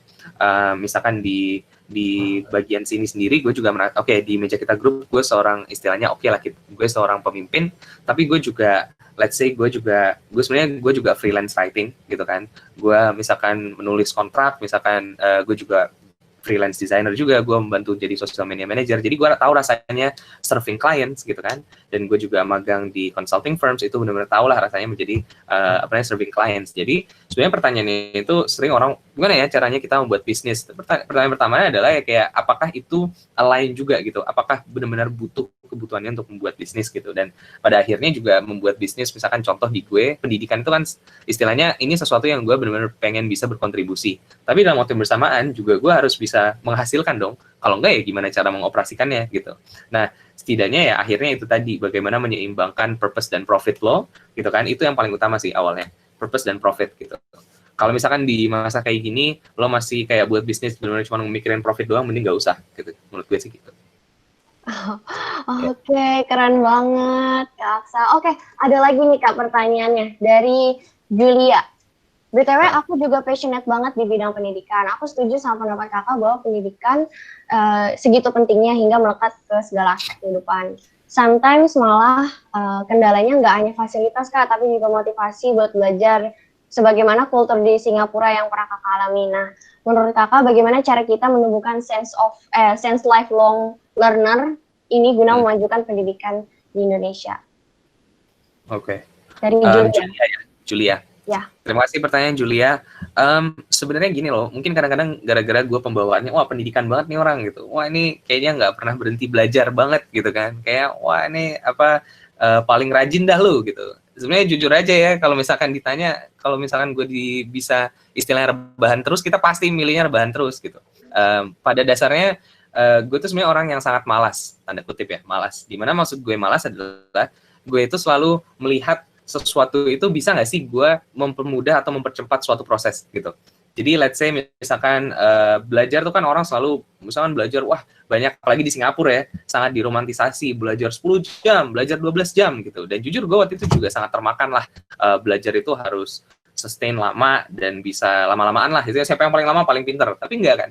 Pada akhirnya tuh istilahnya menganut ke bagian work smart not hard itu tadi, itu yang jadinya kayak belajar itu seharusnya menjadi sesuatu yang kebutuhan dan nggak boleh kekurangan, nggak boleh kelebihan gitu kan. Dimana ya gue sehari-hari nih misalkan gue lagi merasa bego banget nih, udah lagi lama nggak baca lagi banyak nggak baca buku, ya gue akan luangin untuk belajar gitu.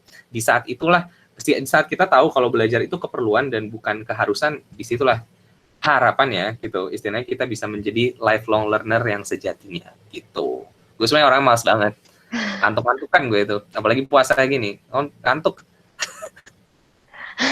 Bener banget. Oke, terima kasih Kak Aksa atas semua jawabannya. Itu ya teman-teman, mungkin aku akan switch ke pertanyaan-pertanyaan untuk Kak Ray. Nanti kalau misalkan masih ada sisa waktu, akan aku pilihin lagi pertanyaannya. Nah, ini ada tadi ditujukan untuk Kak Renaldi. Tadi dari Bu Hori, dari UIN Jakarta. Mau tanya bagaimana cara menumbuhkan grow mindset dari orang yang fixed mindset? Agak Menarik susah. ya pertanyaannya. Menarik ya?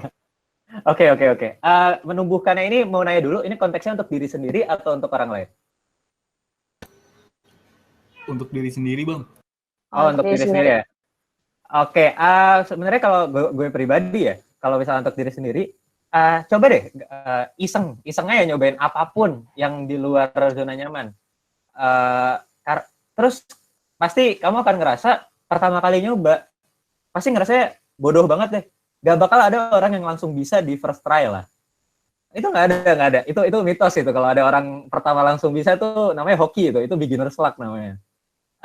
Coba kamu keluar dari zona nyaman, cobain hal yang belum pernah kamu coba, terus pelan-pelan aja coba konsisten. Ntar lama-lama kalau kamu look back ke titik di mana pertama kali kamu nyobain, saya jamin seenggaknya ada progres. Dan progres itu bisa kamu bisa jadikan itu kepercayaan, oh ternyata bisa kok gue keluar dari zona nyaman dikit-dikit. Nah, masalah bisanya banyak, masalah bisa dikit itu gabungan antara usaha kamu banyak atau enggak, tepat sasaran atau enggak, dan apakah situasi mendukung atau enggak. Saya nggak jamin kalau kamu keluar dari zona nyaman akan jadi jago banget, enggak. Tapi saya jamin kalau kamu keluar dari zona nyaman, kamu bisa nyobain hal-hal yang belum pernah kamu rasakan sebelumnya. Kayak gitu. Oke, thank you Kak Ray.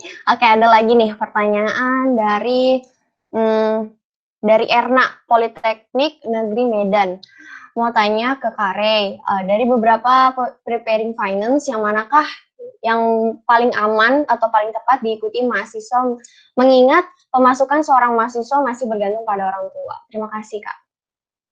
Oke, kalau misalkan gue bahas investasi panjang lebar yang gue pelajarin selama berbulan-bulan di masa COVID-19 ini, gue baru mulai belajar investasi waktu COVID-19 mulai. Itu gue jujur aja. Tapi alhamdulillah returnnya udah lumayan lah.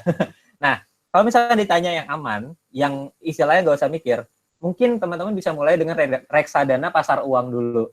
Kalau teman-teman di sini ada yang muslim, reksadana pasar uang itu ada yang syariah juga kok. Teman-teman coba bisa mulai pakai aplikasi paling sederhana, pakai Bibit, itu pakai GoPay bisa, pakai link aja bisa. Jadi gampang lah top up-nya. Mahasiswa kan pasti ngisi GoPay kan buat wira-wiri biasanya ya, atau buat beli sesuatu lah dikit-dikit. Mungkin bisa pakai itu dulu sih, reksadana pasar uang. Itu yang resikonya paling rendah, tapi returnnya masih lebih tinggi dibanding inflasi dan deposito. Jadi mahasiswa menurut gue coba dari situ dulu. Kalau dari situ udah ngerti, pelan-pelan belajar yang lain. Terus gue dapat biaya sponsor ya dari Bibit. Itu dia tipsnya teman-teman, gak apa-apa Kak, gak apa-apa, sharing-sharing, karena gak banyak loh kita yang bisa tahu ilmu ini. Oke, next nih ada pertanyaan dari Safitri from UIN Jakarta. Aku mau tanya nih Kak, in your opinion, what is the essential things that we need to consider saat kita mencoba untuk mencari new platform to survive? Thank you Kak. Tanya. New platform to survive ini definisinya apakah bidang pekerjaan baru yang mau coba disentuh atau ilmu baru mau disentuh? Ini maksudnya gimana nih? Boleh diklarifikasi dulu? Bidang pekerjaan baru Kak. Oh, pekerjaan baru ya. I think Ya. kalau pekerjaan ya, teman-teman bisa cari di internet, nama itu BCG Matrix. BCG Matrix itu intinya teman-teman ngelihat itu sederhana sih, itu lebih ke arah pola pikir aja.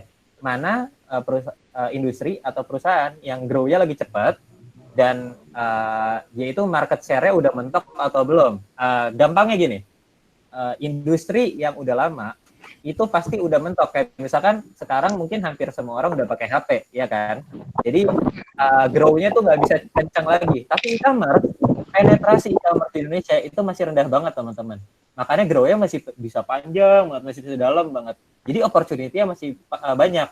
Menurut saya pribadi, teman-teman bisa cari yang kalau di BCG Matrix dia itu star atau dia itu tanda tanya. Nanti teman-teman bisa Google sendiri lah. Tapi intinya cari yang masih bisa growing lagi industri ya. Jadi teman-teman begitu masuk, memang masih banyak opportunity untuk berkembang kayak gitu.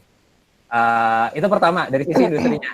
Yang kedua, tetap juga sesuaikan dengan apa yang teman-teman minati dan teman-teman bisa lakukan kayak gitu. Kayak misalkan kalau dibilang teknik dan e-commerce nggak ada hubungannya, sebenarnya nggak juga teman-teman. Kenapa? Karena waktu saya di teknik, saya teknik industri. Teknik industri itu saya tahu pelajarannya itu bisa membuat sistem. Sistem itu bisa di-apply ke dalam e-commerce juga. Jadi teman-teman cari apa yang di jurusan teman-teman itu ada, tapi bisa diimplementasikan pola pikirnya di industri lain. Kayak gitu. Jadi teman-teman cari sebaik mungkin koneksi ya. Jadi begitu digabung, ketemu apa yang lagi berkembang dan apa yang teman-teman udah punya, itu harusnya lebih enak ke depannya buat adaptasi. Kayak gitu. Oke. Sudah, Kak. Oke, mungkin aku ada satu pertanyaan lagi nih untuk Kak Rey. Saya dari Hanan. Saya Hanan dari IYOEN katanya. Mau bertanya kepada Kak Rey, Kak, misalkan saya belajar teknologi di kursus online selama pandemi berlangsung hingga benar-benar terampil. Nah, karena latar belakang saya bukan IT, karena jurusannya kimia, apakah setiap perusahaan biasanya nge-hire anak-anak yang berlatar belakang dari jurusan yang relatable? Apakah ada peluang perusahaan nge-hire orang belajar dari kursus online? Wah, ini pertanyaan menarik ya. Gini teman-teman, saya kasih tahu kenyataannya ya. Di dunia kerja nanti, udah banyak banget industri yang nggak peduli jurusan kamu itu apa. Selama kamu itu dianggap bisa berkembang di perusahaannya, selama kamu bisa dianggap bisa perform di perusahaannya. Tadi konteksnya data ya. Saya kasih tahu aja. Itu data background orangnya macam-macam banget. Kalau kalian tahu di Gojek itu salah satu head of BI-nya itu jurusannya political science, nggak ada nyambung-nyambungnya sama data. Jadi kalau kamu misalkan jurusannya kimia, mau masuk perusahaan dengan role data science tadi, nggak masalah. Kamu bisa nunjukin itu dengan kamu bisa nge-solve problem-problem dengan skill kamu data science tadi. Kalau kamu bisa nunjukin, harusnya perusahaan don't mind about that. Gitu sih. Oke, thank you so much atas jawabannya dari Kak Rey maupun Kak Aksa.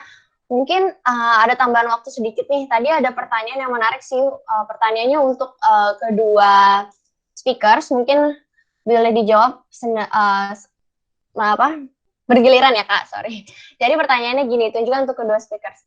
Di umur yang masih muda ini, apa sih the best choice that you've been take dari Kak Rey ataupun dari Kak Aksa? Mungkin dari Kak Aksa dulu. What is your best choice that you've been taking? So kalau gue sendiri ya, kalau misalnya ditanya what has been the best choice that I've taken so far in my life, itu menurut gue and until now mungkin ya, is that I've always chosen to learn. Gitu. Jawabannya itu. Gue selalu milih untuk belajar. Gue itu pada dasarnya mungkin gue tuh nggak pernah melihat diri gue menjadi orang yang pintar sebenarnya, yang cerdas datang brojol jadi Einstein gitu ya, atau kayak gimana gitu, apa maksudnya istilahnya yang secara akademis kuat. Tapi gue itu orangnya sangat curious. Gue itu orangnya selalu penasaran. Gue tuh selalu pengen belajar, pengen tahu aja gitu. Dan itu tuh yang gara-gara kemauan tersebut, because of that very curiosity and willingness to learn, itu ya akhirnya gue bisa menemukan kesempatan-kesempatan dalam hidup gue yang gue nggak bisa dapetin kalau gue waktu itu nggak milih pengen belajar Sesegampang itu sih gitu. Dan jadinya sebenarnya gue merasa di dalam titik hidup seperti ini tuh gue lagi merasa sangat happy-nya karena gue bisa belajar banyak hal gitu kan. Baik itu dari kuliah sendiri, dari karir gue, juga dari magang, dari gue nge-freelance nulis, gue nge-freelance desain, itu tuh banyak banget yang bisa gue pelajarin karena gue milih untuk belajar. Itu tadi sih. Mungkin dari Bro Renaldi, what's the best choice you've taken, man? Apa nih? What's the best choice you've ever taken so far? Jawabannya udah diambil nggak, Deng? Kalau jawaban gue pribadi. Oh, jawaban gue pribadi ya? So iye banget gue. Jawaban gue pribadi nih ya. Kalau gue pribadi mungkin dibanding ke arah belajar, gue tuh kayaknya lebih malas dibanding Axel sih. Kalau dia kan kayak choose to learn gitu kan. Kalau gue pribadi tuh, serius. Gue pribadi waktu kuliah, tanya teman-teman gue waktu kuliah, gue bukan orang yang paling rajin di kelas. Sumpah, bukan orang yang paling rajin di kelas. Tapi kalau misalkan nanya orang yang sama, mungkin dia akan bilang, gue itu orang yang kepo. Orang yang kepo, yang selalu pengen ngulik-ngulik. Kayak gitu. Jadi gini, gue nggak berusaha belajar biasa ya, tapi gue berusaha misalkan, wah ada problem ini gue apain ya, biar beres ya. Kayak misalkan contoh, waktu misalkan gue jadi organisasi ya, gue megang jabatan organisasi waktu di himpunan gue, itu gue dapat tantangan. Ini orang-orang kok makin kesini makin sulit nih membahas kajian, membahas tentang bangsa ini, apa yang bisa kita lakukan untuk bangsa ini secara kajian gitu. Akhirnya waktu itu tantangan kan, yaudah gue kepo aja, akhirnya gue belajar sana sini. Di situ gue belajar bahwa belajar psikologi manusia sebenarnya. Kenapa orang-orang ini kok pada nggak mau belajar gitu, pada nggak mau membahas hal-hal yang bermanfaat. Oh ternyata simple as nggak convenient zaman sekarang kalau diskusi itu offline. Akhirnya waktu itu gue bikin simple banget. Waktu itu gue bikin grup itu komunitas yang mana gue motorin terus komunitasnya. Gue invite orang-orang. Itu kayaknya salah satu online platform pertama deh di ITB. Simple banget, cuma grup aja, grup untuk ngomong. Di situ berbagi dan dari situ tadinya kalau misalkan orang diskusi berat lah ibaratnya, diskusi yang nggak ringan, yang nggak ngomongin gosip, itu paling yang datang cuma 10-20 orang. Dengan grup itu yang ikutan dan nanya, itu yang bilang puas, itu hampir mayoritas 90%. Dan dari awal gue targetinnya cuma yang ikut paling 50, itu yang ikut ternyata 200. Jadi gue belajar tentang hal yang sifatnya itu psikologi manusia, tentang bagaimana memanfaatkan online platform, itu dari tantangan kayak gitu. Jadi the best choice yang gue pernah ambil itu adalah gue tuh selalu kepo gimana caranya nyelesain sesuatu kayak gitu. Mungkin itu kali ya yang dianggap adapt ya. Oke, itu saja. Thank you so much untuk kepada dua pemateri, dua speakers kami yang luar biasa atas jawaban-jawabannya. Sorry. Semoga benar-benar terjawab ya buat teman-teman tadi yang pertanyaannya dipilih. Mohon maaf banget kalau semua pertanyaannya nggak bisa dijawab satu-satu karena keterbatasan waktu. Oke. Boleh next?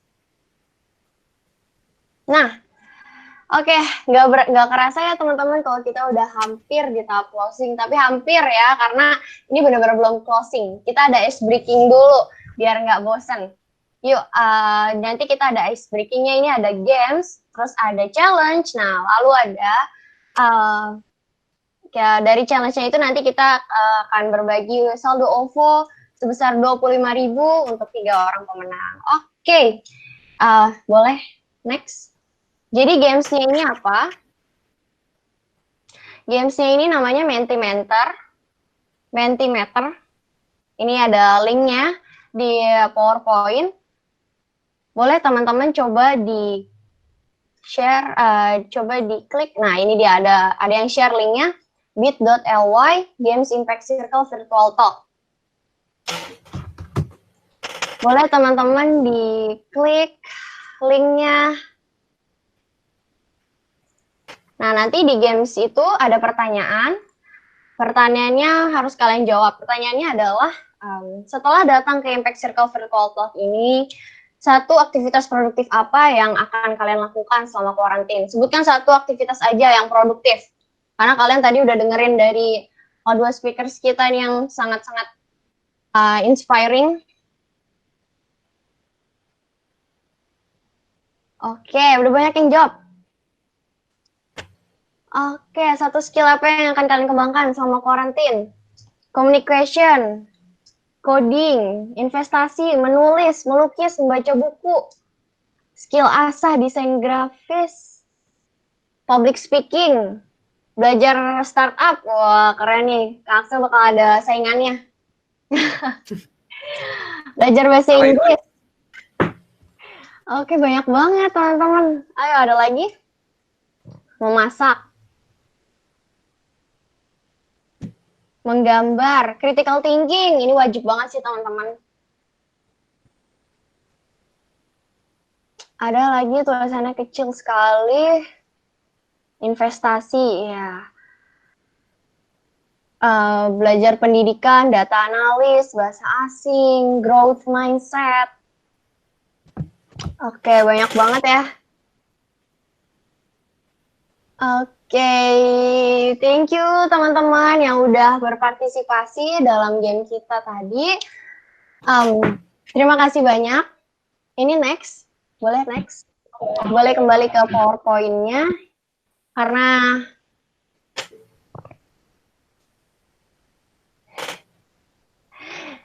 jadi gini. Oke, next. Ini dia. Ini dia yang kalian tunggu-tungguin. Jadi kita ada challenge. Challenge-nya ini apa? Nama challenge-nya ini Mind Map Challenge. Jadi Mind Map Challenge ini Jadi Mind Map Challenge ini kalian bikin poster yang isinya goals kalian atau cita-cita kalian di masa depan. Terus untuk mencapai goals kalian ini, apa aktivitas produktif apa yang ingin kalian lakuin selama social distancing? Misalkan untuk mencapai goals tersebut, kalian pengen bisa jelasin menggunakan platform apa, terus resource-nya dari mana, dan setting goals-nya mau berapa lama, gitu. Terus formal experience apa yang pengen kalian lakuin. Coba ini boleh dicatat ya teman-teman, karena challenge-nya ini yang bikin nanti ada hadiahnya. Nah, next ini dia ketentuannya. Ini ketentuan mind map challenge. Jadi mind map challenge ini dibuat sekreatif mungkin, sebebas-bebasnya. Nanti diupload di Instastory kalian masing-masing. Pastikan akunnya tidak di private supaya kita bisa lihat. Terus follow Instagram Isaac Uin JKT. Terus kalian juga harus wajib mencantumkan hashtag Isaac in Uin Jakarta, hashtag Be The Change, hashtag Impact Circle, dan tag Isaac Uin JKT. 3 orang yang beruntung berhak mendapatkan apresiasi dalam bentuk saldo OVO 25.000. Nah, batas pengumpulan mind map ini pada hari Sabtu 23 Mei 2020 pukul 10 pagi. Dan pemenangnya akan diumumkan di hari yang sama pukul 5 sore di Instagram official Isaac Uin JKT. Nah ya, nanti ketentuannya ini kita share lagi di grup biar teman-teman bisa ingat. Boleh next? Nah, ini dia contohnya teman-teman, biar kalian nggak bingung. Jadi gini, kalian ikutin challenge Mind Map Challenge ini. Misalkan goals kalian mau jadi apa, ini boleh kalian buat sekreatif kalian mungkin, sebebas-bebasnya, no pressure, jangan susah-susah banget.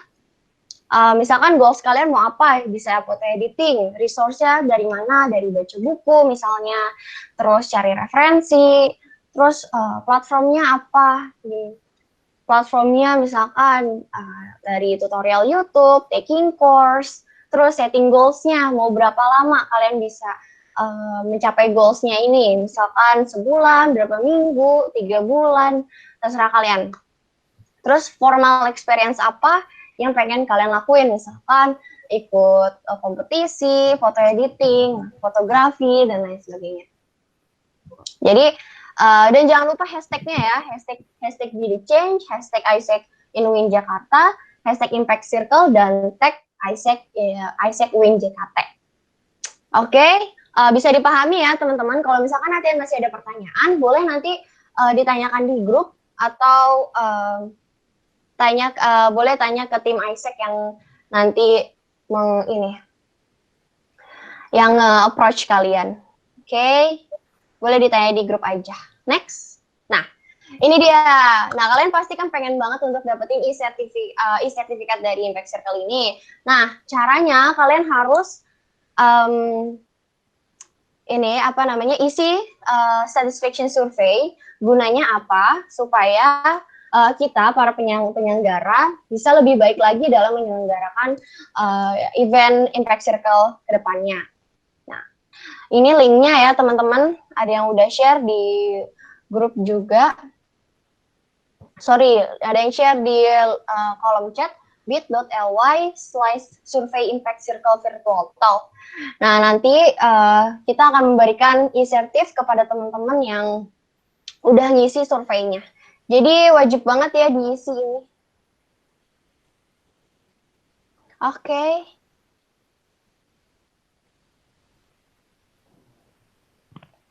Oke, bisa di screenshot, bisa dicatat linknya.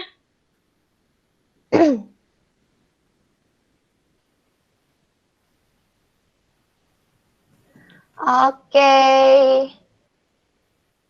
Next. Oke, alhamdulillah akhirnya kita sampai di penghujung acara. Senang banget dan terima kasih banyak kepada teman-teman semua. Kita seluruh OSI Isaac Newing Jakarta nggak berhenti-berhenti untuk terima kasih atas antusiasnya karena kita nggak nyangka akan sebesar ini demand-nya. Dan terima kasih juga kepada kedua speakers kita atas materi yang telah disampaikan, benar-benar insightful banget dan semoga berkah dan bermanfaat buat kita semua. Amin. Nah, sebelum live, kita foto bersama dulu yuk, guys. Oke. Kita foto bersama. Mari. Foto bersama. Oke, terima kasih Ibu Cut Erika. Ayo Ibu, kita foto bareng.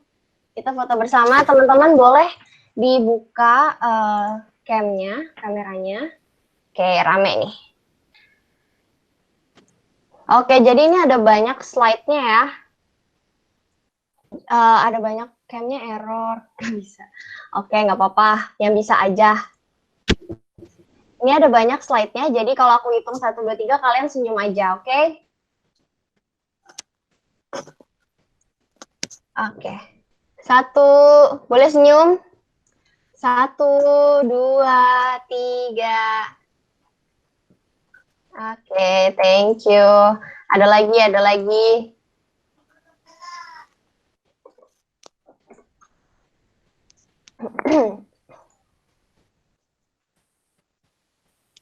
Sorry, bentar. Nah. Oke, ada lagi. 1, 2, 3. Oke.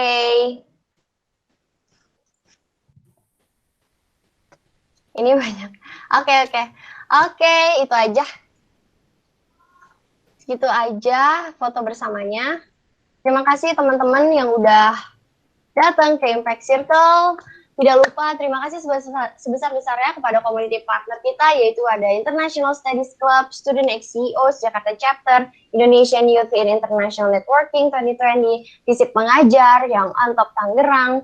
Juga terima kasih kepada media partner kita, yaitu RDK FM, DNK TV, event mahasiswa, event kampus UINsight, dan UIN Community. Oke, terima kasih kepada speaker kita tadi, Kak Aksa, dan meja kita, pada Kak Renaldi, dan semuanya teman-teman, terima kasih banyak. Saya Cika Agina selaku moderator, pamit undur diri. See you on the next Impact Circle. Jangan lupa diisi satisfaction survey-nya dan ikutin mind map challenge-nya, oke? Dah, thank you so much. Take care semua. Stay safe. Bye-bye, take care guys. Thank you guys. Thank you teman-teman semua. Terima kasih. Terima kasih. Terima kasih. Mohon maaf atas kalau ada kesalahan teknis tadi ya. Mohon maaf kalau ada salah kata dari aku MC moderator. Terima kasih banyak panitia. Terima kasih Fania Talita. Terima kasih semua teman-teman. Thank you.